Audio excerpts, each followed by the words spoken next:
you probably have to send Kaman Malawach. And then do you have to send a Ryan Dunn? Let's talk a little Lauri Markkanen. According to SI's Chris Mannix, he reports that the Utah Jazz are, quote, very open to the idea of trading the former All-Star sometime this season.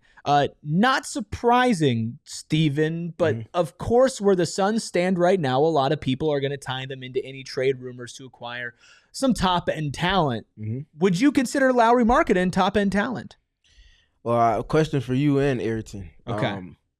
Would you all be interested in a near 7-footer that can put the ball on the deck, they can run inverted pick and rolls, they can be a rebounding machine at times, that can provide rim protection, that has plus athleticism at his position, all while his hallmark skill set that's going to drive the level of success and value he adds to a team, being the ability to stretch the floor, play the 4 and the 5, and knocking down threes at an elite clip, while also being able to pass the ball some. Sounds awful. Ayrton? No, I think Lauri Markkanen, as far as like a player fit goes, you like it, especially alongside Devin Booker to get a shooting big or, you know, at least a shooting 4, somebody who can do all the things that you just said. I don't think a lot of people's questions as to trading for Lauri Markkanen come from how he plays. I think it's A, what you would have to give up to get him, and B, how much he makes, which those two things go hand in hand. Lauri Markkanen makes $46.3. We can round it up because it's almost $46.4 million. The Suns' trade of Jalen Green and Dillon Brooks does work. I don't know if Utah would do that. Utah would probably want one of your young players. So you would maybe have to throw in a Ryan Dunn in there, which of course still works money-wise. Maybe you would have to throw in a Kaman Malawach there, which of course would still work money-wise. The reality of the situation is we just saw a team build around 3 high-paid players, and it didn't work. So I don't know if you can build a good team around Devin Booker, Jalen Green, and Lauri Markkanen. So the question is, do you A, want to give up and trade Jalen Green, and B, would the Utah Jazz even want him as the centerpiece of a package? Well, I can tell you right now, the Utah Jazz do not want another guard with that roster that they have right now. They already have a glutton of guards that all can do things in a different way from one another, but they just traded Colin Sexton to open up some space. And they still don't. It's like when you go in your phone and you delete photos because you're trying to create space and you just don't have any after deleting 50 some odd pictures. I just went through that. That's why it's very fresh in my memory. They don't want another guard, so I imagine he gets rerouted to a third team. But the question for me is, and I would love both of y'all's opinions, is Lauri Markkanen a better fit next to Devin Booker than Jalen Green is, in respect to what we've seen as the context that Jordan Knott is establishing right now as well? I think so. I think it's tough because we haven't seen Jalen Green play next to Devin Booker, but obviously you're looking at 2 shooting guards there. I mean, I think just positionally speaking, and Ayrton, you could tell me if you disagree. I think positionally speaking, that's a pretty yes answer that he would be a better fit. Yeah, I think definitely. I touched on it yesterday, kind of with the Bradley Beal and the Jalen Green comparisons that Chat was throwing out, but the game that Jalen plays is so much different than Bradley Beal, and that's also the same when it comes to Lauri, too. Their games are just so much different, and Steven said in the chat here, Lauri's kind of like the anti-Dunn. He's got offense, but the defense isn't really there. I kind of agree with this a little bit, and I would like to see Ryan Dunn's defense in our system first. So let's talk about this then. Let's say they don't want Jalen Green, the Jalen Green third team thing. I mean, by all reports, that wasn't really an option in the Kevin Durant trade. I'm going to say it's probably not an option, for Phoenix.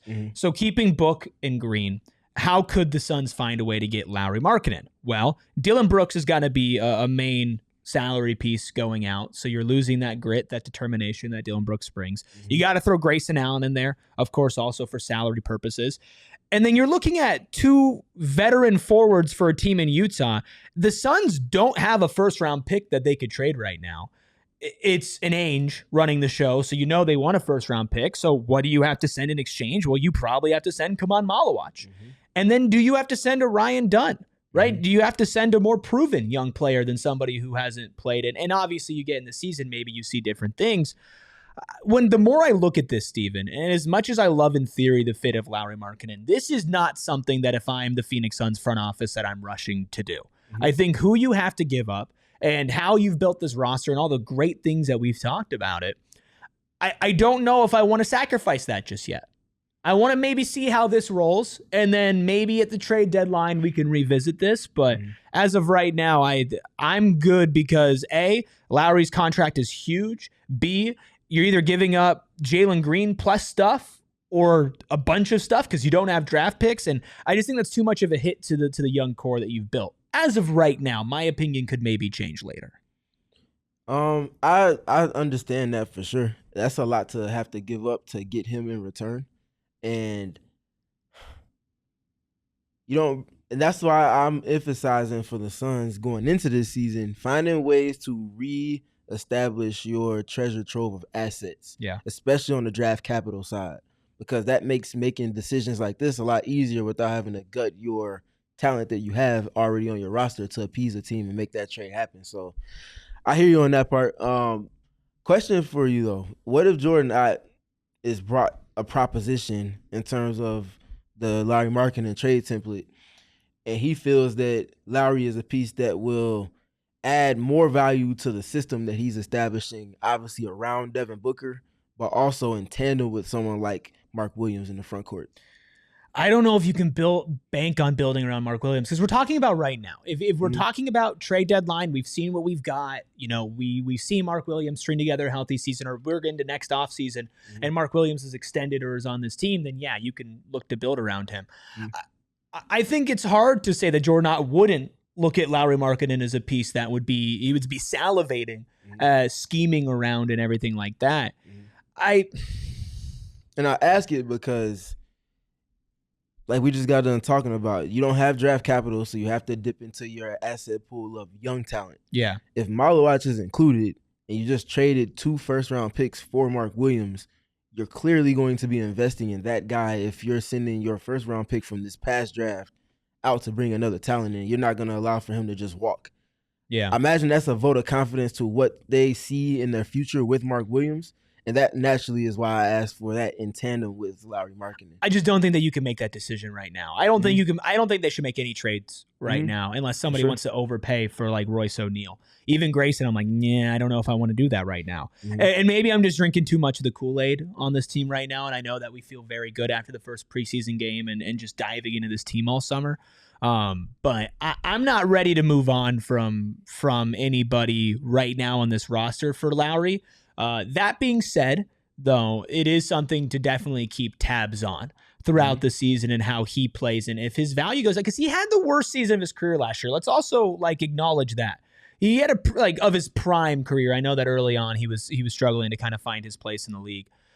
He didn't have the greatest season last year. Now, Utah wasn't great last year. And that's what I was going to say. Context matters. Yeah. You put a winning player around winning pieces, even just one more than he had in Utah, that player turns into an all-star again. Yeah. And again, I think I don't want to give up on Kaman Malowacz. I don't want to give up on Ryan Dunn. I don't want to give up on Rasheer.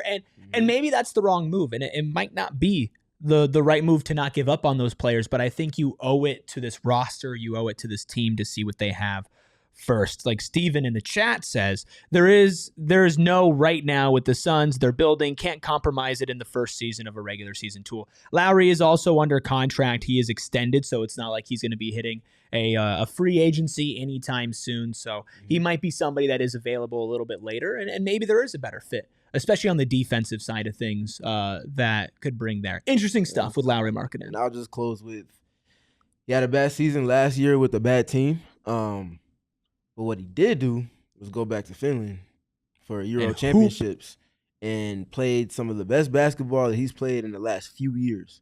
So that's a direct example of good player on bad team, bad ecosystem. It's hard to be better than that. But then you go to another iteration of a team, even for an abbreviated season, and you immediately see, oh yeah, that guy's pretty good. Like, yeah, that's sometimes it's as simple as a player being in the context that supplements what they do.